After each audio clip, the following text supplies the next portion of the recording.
Hello everybody.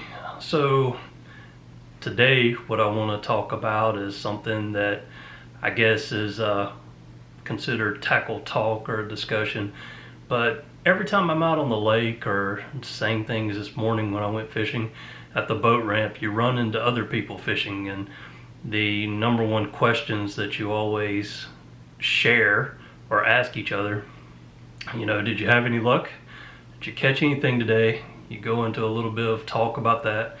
And then the other thing is everybody wants to know, what are you fishing with? That's whether you've caught anything or not. Everybody wants to know what fish aren't biting right now. If you didn't have any luck, maybe they want to try something different than you did. They might want to go a different direction altogether. And then if you did have luck, they definitely want to know what you caught those fish on, because they might want to get out there and try the same thing. Well, in these discussions, another thing that often comes up, I had a gentleman approach me at the boat ramp, and he looked over my rods and reels. He's wanted to see what kind of equipment I use, and we had a little discussion about them, and we also talked about fishing line. So like I said, I'm not a professional, I just do this for fun, but I have the different lines that I like to use. I know what seems like the big thing right now is braided line. I'm just not a fan of braided line. I've tried it on several rod and reel combos. I don't like it. I don't like the way it casts. I don't like, with different brands it changes, but it feels almost like a little bit of grinding as you reel it in with some brands. The Suffix brand didn't seem to be as bad about that, but some of them that I tried, it was bad. I just think the only time you really need braided line, in my opinion, is if you're going through a lot of heavy brush and things.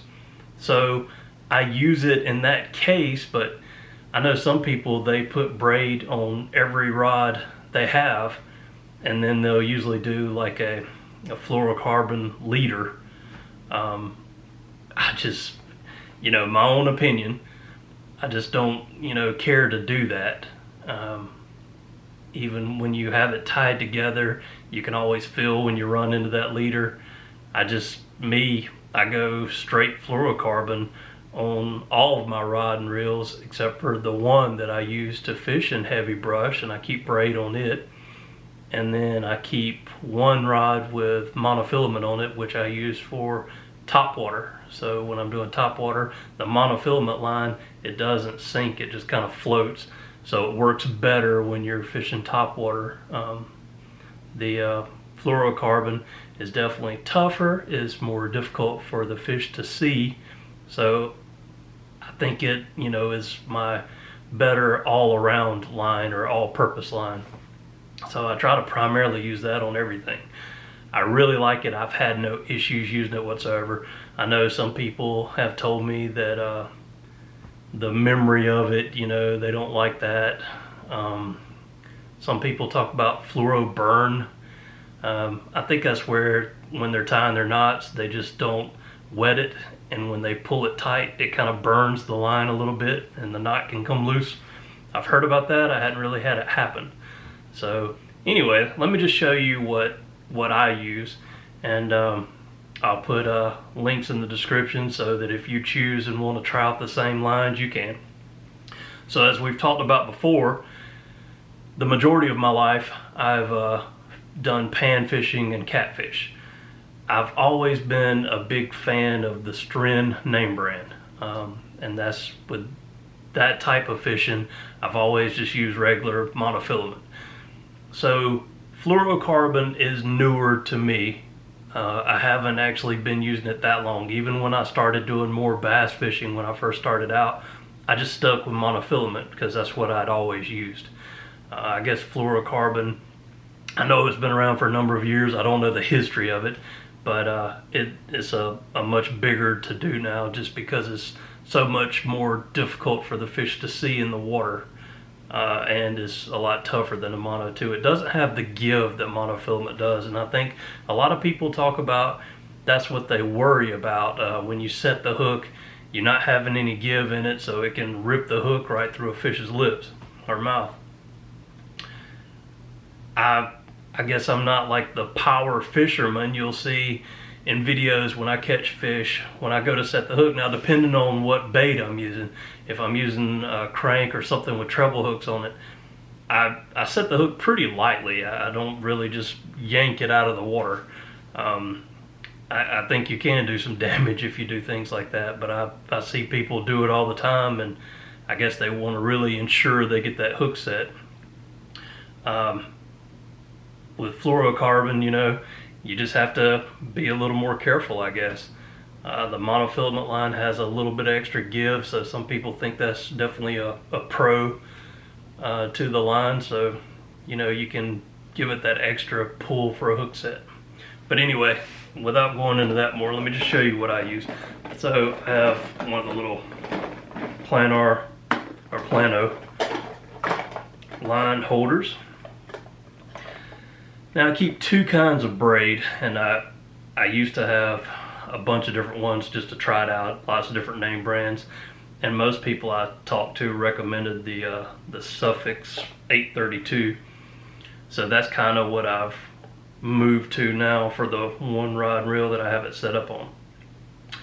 I bought this one, which is a 20-pound that I originally bought and set up on some spinning rod and reels.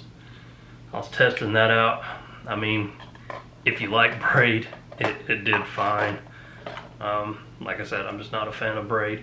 This is what I'm currently using. This is the low vis green Suffix 832, the 50-pound, and I have that on my Abu Garcia right now.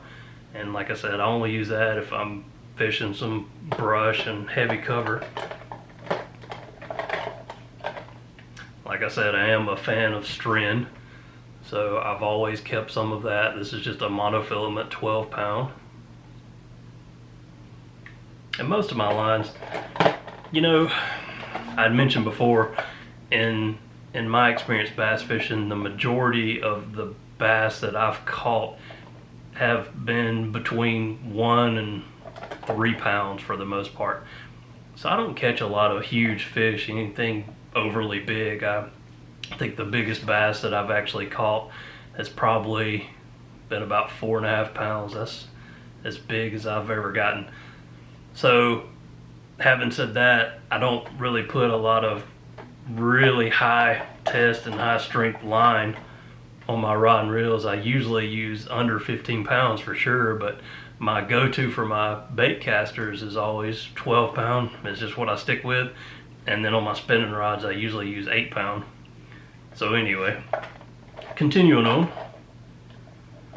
Also have some string, the Magnathin series, which is pretty good. I mean, it really does feel light and thin. This is an 8 pound.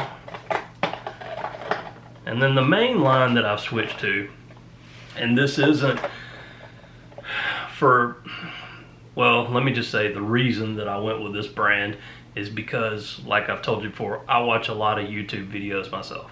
I watch a lot of people talk about fishing and their fishing gear, and when you see a lot of these professionals, I know a lot of them use this brand too. They have it, you know, the brand all over their boat or shirts and everything else. But I went with this. It's a more expensive brand and series, but like I've said before, I really believe that you get what you pay for. So I went ahead and invested the extra money. I think this stuff is about $34 or $35 for 200 yards. This is the Seaguar, and I guess it's called the Tatsu series. Hopefully you can see that. And this is a 12 pound, it's 200 yards, and like I said, I believe this is about $34, and this is a fluorocarbon. I hadn't had any issues with this whatsoever. And a lot of times, like we were talking about before, I think when people speak badly of fluorocarbon, there's some very cheap versions of it as well. Maybe they've bought those cheap versions, and it goes back to you get what you pay for. Maybe they've had some issues related to that and the cheaper versions. I'm not sure, and I'm not saying that for a fact. It's just my opinion. The other one that I have is the Seaguar as well, but this one I put on my spinning rods. It's the AbrazX series. I don't know if that's focusing so you can really see it. And this is the 8-pound that I run on the spinning rods. And then I have a whole other bag full of other lines, but this is the line that I'm currently using on my bait casters. Like I said, when I've got some spinning rods and reels that are still set up for crappie, and then I have some catfishing rigs as well, and I use different on those. Usually it's still monofilament, and usually I use stren. When I do catfishing, I use the orange colored stren. I think it's actually called like Catfish series. But anyway, I just wanted to go over, I want to do these kind of series of just tackle talk, and basically it's just general discussions that I've had with other people fishing, and we toss around some things. What are you using? What have you found useful? What's worked best? What hasn't worked? So I'd like to kind of do this series every now and then and talk about things that I'm using and let you know my thoughts on it, and maybe it'll help some of you out. If you have anything to contribute, or put in the comments, what kind of line you really like, or do you really like braid or fluorocarbon or monofilament? Which one works best for you, and what kind of scenarios do you use it to fish with? So I'm interested to know, and I'll try to read all the comments if we get any on this video, and maybe we can start our own little discussion on it and just talk about line a little more in depth. Thank you very much for watching.